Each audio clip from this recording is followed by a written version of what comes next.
I didn't expect that morning to change everything. You know those days that start off like any other breakfast, a shower, a casual wave goodbye. You never imagined that by the end of the day, you'd be questioning everything. Your trust, your marriage, your reality. This is the story of how I found out my wife was having an affair with a handyman.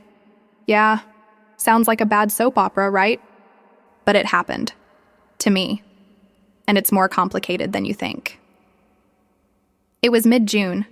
We'd just moved into this new house, fresh paint, new floors, and a few things that still needed fixing. The door frame in the guest room was loose. The upstairs bathroom had a slow leak, and my wife, Olivia, insisted we hire a professional instead of waiting for me to figure it out on the weekends. I didn't argue. I'd been buried in work anyway, so she found this guy, Jake, came highly recommended, local, handy with just about everything, and I mean everything. I remember the first time I saw him. Big guy. Tall, rugged, with one of those tool belts that had more gear than I knew how to name. Had that confident, casual vibe like he'd fixed 1,000 homes and could probably build one from scratch blindfolded. He shook my hand, firm grip, polite, said, "Don't worry, sir, I'll take care of your place like it's my own." And, yeah, at first he did. He started with the bathroom, then the deck, then random things I didn't even know needed fixing. He was always around. Sometimes I'd come home and find him sitting in the kitchen drinking coffee with Olivia, just chatting.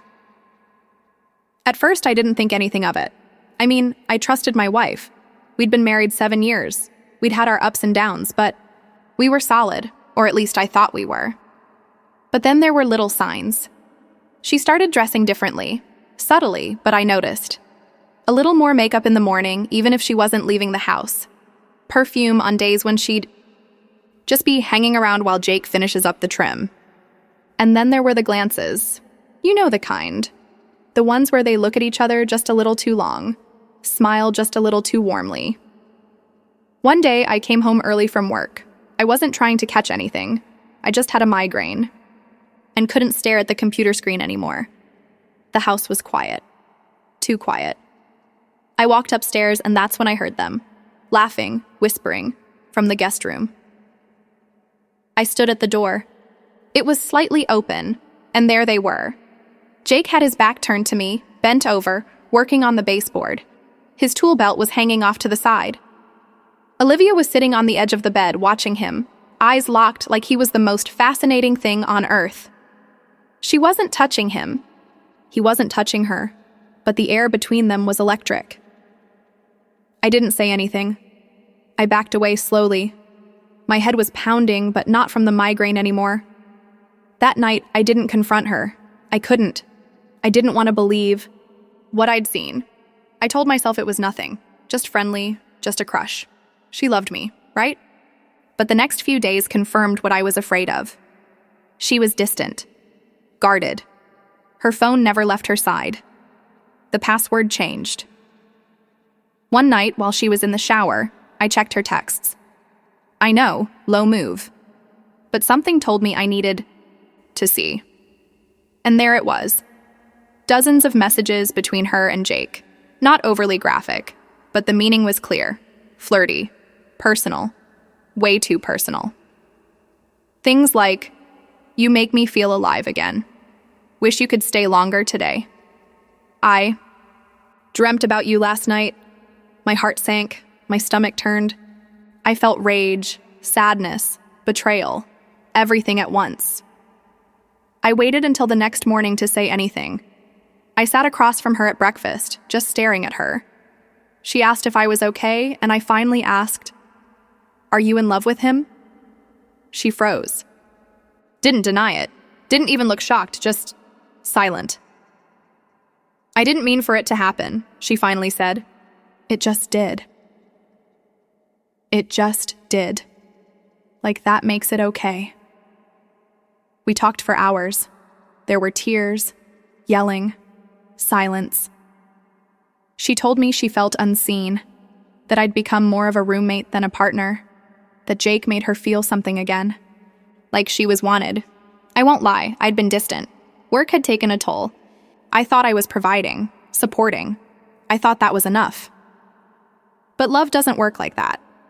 You don't just keep someone by default. After a few weeks of therapy, both together and separately, we made a choice. We separated. She moved. In with her sister. Jake moved on to another job. It's been a year since then. I won't say I'm over it. Healing takes time. But I've learned so much about connection, communication, and how easily things fall apart when you stop nurturing them. People think cheating is about lust. Sometimes it is, but more often it's about emotional hunger, feeling invisible, wanting to be seen, heard, touched, understood. Jake may have used a wrench and drill, but what he really brought into our home was attention. And that's what she craved.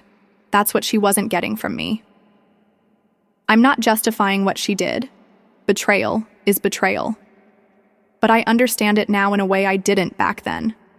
I've grown from it. I've learned how to listen better, to show up fully, to love with intention. This story isn't just about infidelity.